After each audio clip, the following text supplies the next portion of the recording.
Bonjour maître. Bonsoir. Vous prenez la succession ou vous épaulez un confrère togolais? Non, j'ai l'honneur de me joindre à mon confrère Gbagbo. D'accord. Alors, Agboban. votre notoriété dans l'Hexagone et en Occident est établie, mais quelle est votre expérience sur le continent et principalement au Togo? Écoutez, je n'ai aucune expérience sur le Togo. Il m'est arrivé d'intervenir dans des affaires tragiques concernant des pays africains.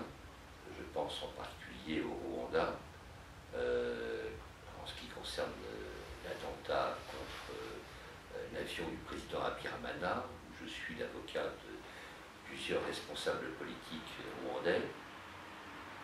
Il y a des années, j'étais intervenu dans des affaires concernant le Cameroun, mais très honnêtement, je ne suis pas un spécialiste des affaires africaines. Je crois qu'il n'est pas inutile de bien connaître l'Afrique, qu'il est souhaitable de connaître l'Afrique, parce que pour moi l'Afrique est un avenir, mais en même temps, il n'en reste pas moins que l'Afrique accepte des règles générales et des principes fondamentaux du droit.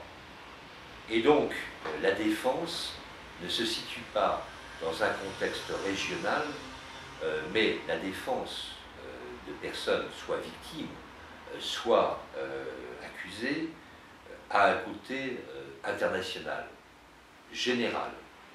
Et je ne crois pas que les pays africains, qui ne sont ni meilleurs ni pires que les pays occidentaux, dérogent à cette règle de poser les principes fondamentaux du droit pour établir l'évolution d'un pays.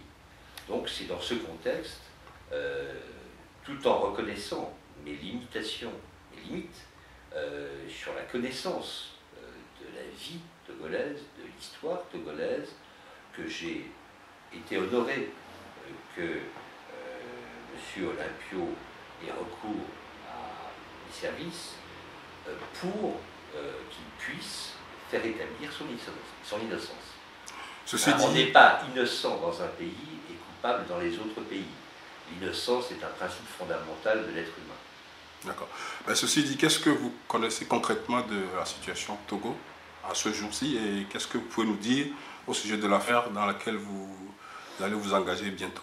Écoutez, je n'ai pas, en tant que défenseur, à prendre des positions politiques et à prendre position sur la situation politique d'un pays. Cela est du ressort du peuple togolais. Et il serait indécent qu'un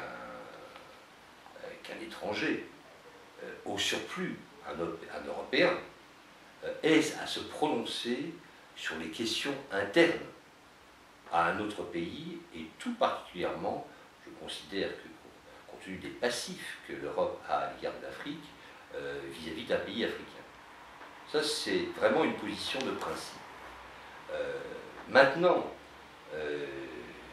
j'ai eu connaissance d'une grande partie du dossier concernant, dans lequel M. Olympio est poursuivi, et je dois dire que ma première réaction, mais la première réaction n'est pas toujours la meilleure, c'était de me dire, et de dire que, excusez-moi du terme s'il est un peu dur et un peu vulgaire, mais que les carottes étaient cuites, que tout semblait être organisé pour délibérément vouloir la condamnation de M. Olympio, et pas nécessairement pour des raisons de culpabilité, non pas nécessairement pour des raisons liées à son dossier, mais des raisons extérieures qui pourraient être le fait qu'il a une ambition pour son pays, qu'il a souhaité se présenter à un moment donné au présidentiel et qu'il souhaite toujours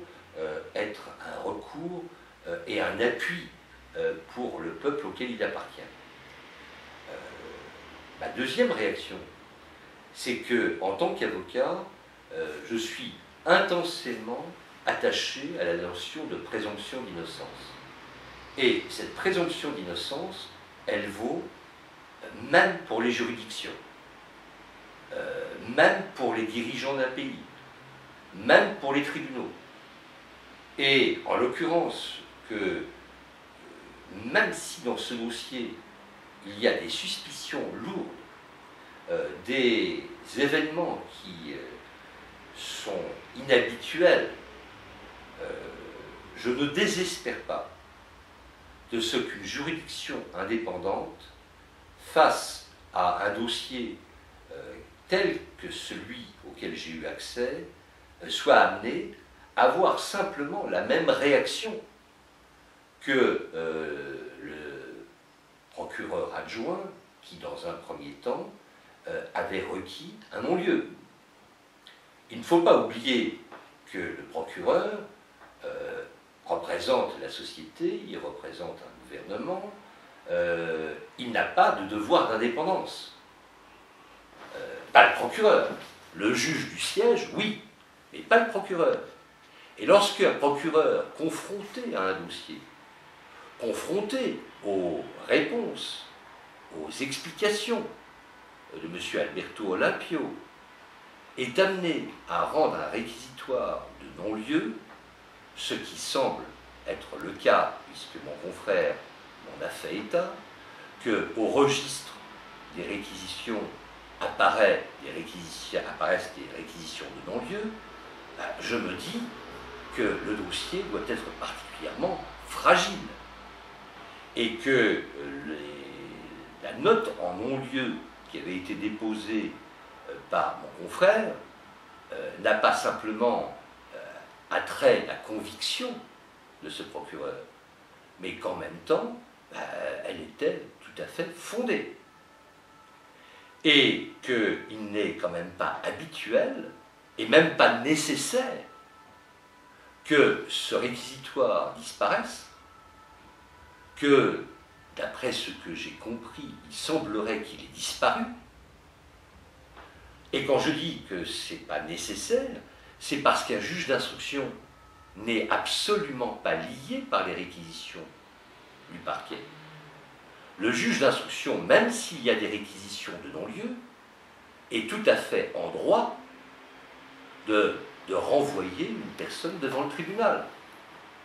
De même qu'un juge d'instruction peut très bien rendre un non-lieu quand des réquisitions de poursuite interviennent. Or, ce qui n'est pas habituel et tolérable, si c'est le cas, c'est que ce réquisitoire est disparu. C'est une infraction pénale grave. Et qu'il ait été substitué par un réquisitoire daté de la même date,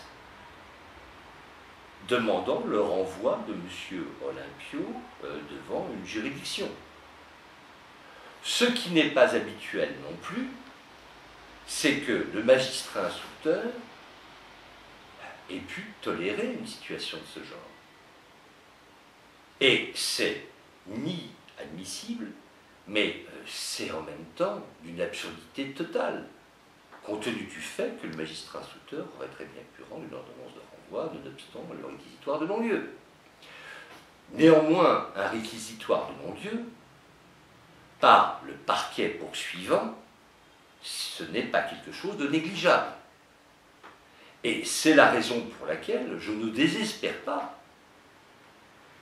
parce qu'il ne faut jamais désespérer de l'être humain ni des institutions, que des magistrats soient amenés à relaxer M. Olimpio. Il n'en reste pas moins, et que cette opinion s'appuie sur le fait que j'ai quand même relu la Constitution du Togo. Je me suis penché sur les textes et les principes de droits fondamentaux reconnus, soutenus par le Togo. Et je constate que d'abord, l'une des premières phrases de cette belle Constitution dit que le Togo est un État de droit. Et je n'imagine pas des magistrats ne pas respecter leur Constitution. En deuxième lieu, les principes fondamentaux soulignent la nécessité de l'indépendance de la magistrature et la nécessité qu'une personne puisse se défendre. Or, peut-on se défendre lorsque l'on est soumis à, je dirais, une suspicion de mise en cause qui n'est pas de nature judiciaire, mais politique? Et puis, en même temps, comment peut-on être défendu alors que la Constitution prévoit que les besoins de la défense doivent être établis, que la défense puisse être assurée, alors qu'aucune parole n'a pu être prononcée en faveur de M. Olympio, et ni critiquer à la fois la position de la partie civile et celle du parquet. Et cela, même si on respecte la nécessité de l'autorité d'une juridiction, et en particulier la juridiction qui a été amenée à connaître de ce dossier, mais la juridiction n'a pas pu ne pas savoir que si les avocats de M. Olympio ne pouvaient pas être présents, c'était pour des raisons indépendantes de leur volonté, mon confrère Abogan étant retenu à un congrès international, et moi-même, n'ayant pas un passeport à jour, j'ai dû renouveler mon passeport récemment, et j'attends mon passeport en fin de mois. Donc, que cherche-t-on? Que cherche-t-on à cacher en empêchant M. Olympio d'être défendu? Si le dossier est à ce point solide, une juridiction ne peut que s'honorer en acceptant le débat. Et si le dossier est fragile, quel que soit le contexte, une juridiction ne peut que s'honorer en constatant la vacuité de l'accusation et en relaxant les pieux. Et je vais plus loin. Vous m'avez posé une question très légitime et pertinente sur ce que je sais de la situation politique au Togo et de ce que je peux en penser. Je ne vous ai pas répondu parce que je n'ai pas les données et je ne veux pas faire d'ingérence, parce que je la considérerais comme indigne et déplacée. Mais d'une façon générale, un homme d'État, un pouvoir d'État, ne fait que s'honorer en respectant le débat judiciaire et en n'imposant pas, mais je ne peux pas imaginer qu'il veuille l'imposer, une condamnation d'un homme innocent. Au vu de ce que vous venez de dire, à quoi la justice togolaise doit-elle s'attendre dans les prochains jours, mois ou semaines, sachant que M. Alberto Olympio a déposé une plainte contre le procureur et le juge d'instruction? Bien, écoutez, ce à quoi la justice peut s'attendre, c'est elle-même qui peut y répondre sur la question que vous posez, parce qu'il serait quand même inimaginable qu'une enquête ne soit pas diligentée sur la plainte qui a été déposée concernant la disparition de ce réquisitoire et les conditions dans lesquelles une décision de renvoi a été rendue. Si rien n'était fait, je dirais le crime serait signé, pour parler d'une façon un peu légère, sur un propos qui ne doit pas l'être et qui ne l'est pas. Le deuxième point, c'est que si M. Alberto Olympio était condamné, il va d'évidence qu'un appel sera interjeté. Justement, la décision est mise en délibéré. Est-ce que vous allez demander une annulation de ce procès ou quelle sera votre ligne de défense? Eh bien, écoutez, il y a deux lignes de défense. Il y en a une que je viens d'évoquer. C'est que si la procédure n'est pas annulée et qu'un jugement de condamnation est prononcé, il va d'évidence qu'un appel sera interjeté. Un homme innocent ne peut pas accepter d'être condamné.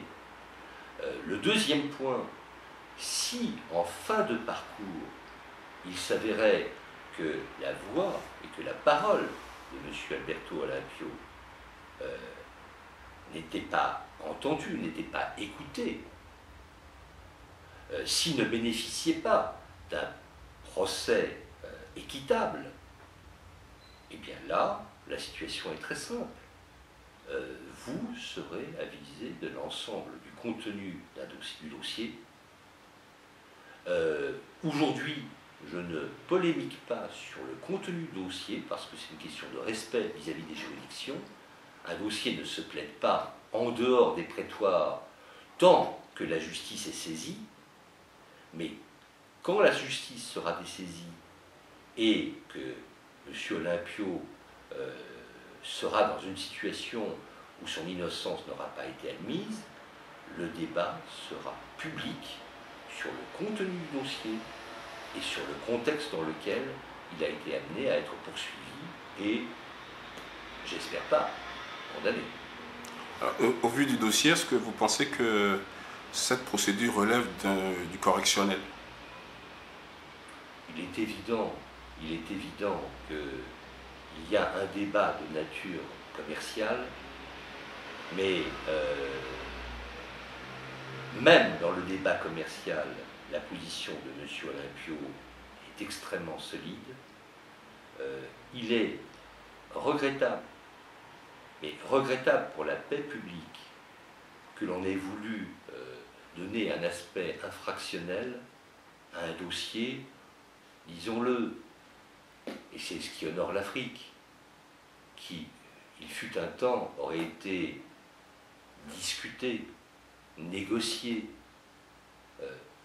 Le recours au pénal, c'est vraiment le recours, le dernier recours d'échec du rapport entre la société, les institutions et l'homme.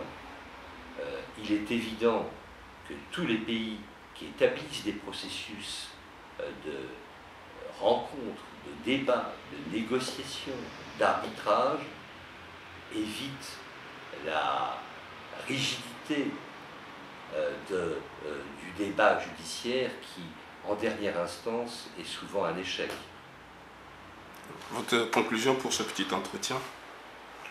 Écoutez, c'est d'abord de vous remercier des questions que vous avez posées, parce que la presse est un élément essentiel de l'équilibre pacifique d'un pays, parce que le débat est ouvert, que les échanges peuvent avoir lieu, et que mon plus grand souhait, c'est de venir au Togo, mais strictement en tant que touriste.